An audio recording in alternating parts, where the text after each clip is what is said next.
ओम, मेरा नाम नीरज कुमार झा है। मैं बिहार का रहने वाला हूँ, दरभंगा ज़िला से। मैं बापूजी से दीक्षा 2004 में लिया था। मैं उससे पहले मैं संसार में पूरा बिल्कुल डूबा हुआ था। मेरी संगत बहुत ही ख़राब थी और मैं ईश्वर के प्रति, गुरु के प्रति हमारी कोई श्रद्धा नहीं थी। लेकिन मेरी माँ हमेशा हमारी माँ बीमार रहती थी। एक दोस्त मेरा मिला जो कि बापूजी से दीक्षित था। उसने कहा कि तुम माँ से बहुत प्रेम करते हो, तुम सत्संग में चलो। मैंने सत्संग में जाना स्टार्ट किया। जाने के बाद हमारी श्रद्धा बढ़ती चली गई। बढ़ने के बाद मैंने संसार की सारी चीज़ों को मांस खाना, अंडा खाना, जितनी भी गुटखा खाना, ये सब चीज़ों की आदत हमारे हम में थी, जो कि मैंने धीरे धीरे अपने आप छूट गया। कैसे छूटा वो मुझे पता ही नहीं चला। और माँ हमारी आयुर्वेद दवा जो आश्रम से मिलता है वो माँ को मैंने खिलाना स्टार्ट किया। माँ हमारी धीरे धीरे बिल्कुल ठीक होती चली गई और हमारी श्रद्धा बढ़ती चली गई। 2004 में बिहार में एक वैकेंसी निकला था पुलिस डिपार्टमेंट का, जो कि मैंने खूब मेहनत किया था।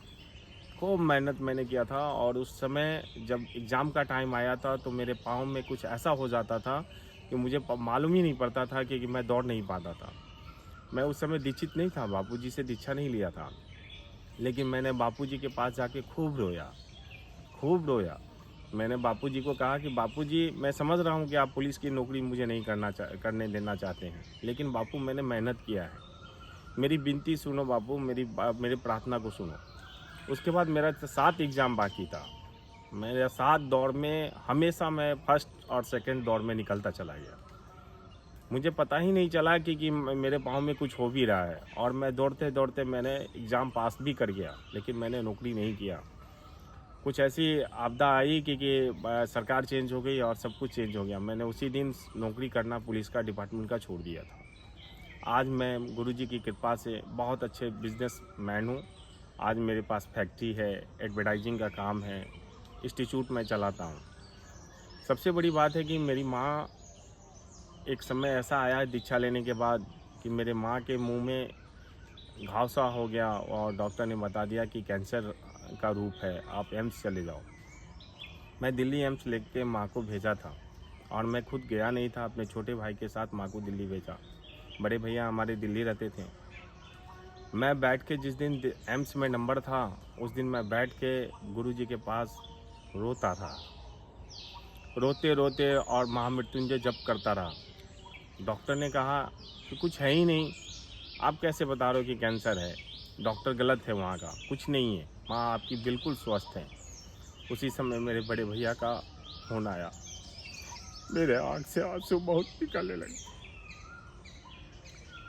बापू जी की कृपा है कि मेरी माँ आज बिल्कुल स्वस्थ है। मेरे जीवन में बहुत सारा चमत्कार हुआ है जिसका वर्णन नहीं है। मेरे जीजा जी, मेरे बहनों ही हैं, उनकी तबीयत ख़राब हो गई थी, जिसको जीवीएस वायरस कहते हैं। जीवीएस वायरस लाखों में किसी एक को होता है। मेरे जीजा जी बिल्कुल बेड पकड़ लिए थे और मैं मुंबई जाके, मेरे जीजा जी मुंबई रहते थे, मैं मुंबई गया था और मैंने संकल्प कर लिया क्योंकि मेरे जीजा जी जब तक खड़े नहीं होंगे तब तक मैं जल और अन्न नहीं खाऊंगा।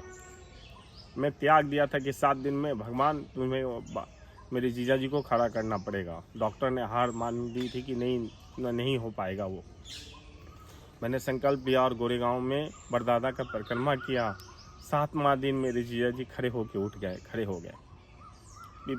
बापू जी की बहुत महिमा है, बहुत ही लीला है उनकी, अपरंपार है। मैंने जब से उनके शरण में गया है, कोई भी काम मेरा आसान हो जाता है। मुसीबत सामने आती है लेकिन वो हल्का बन के ख़त्म हो जाता है। इतना ही कहकर मैं अपने वाणी को विराम देता हूँ। हरि ओम।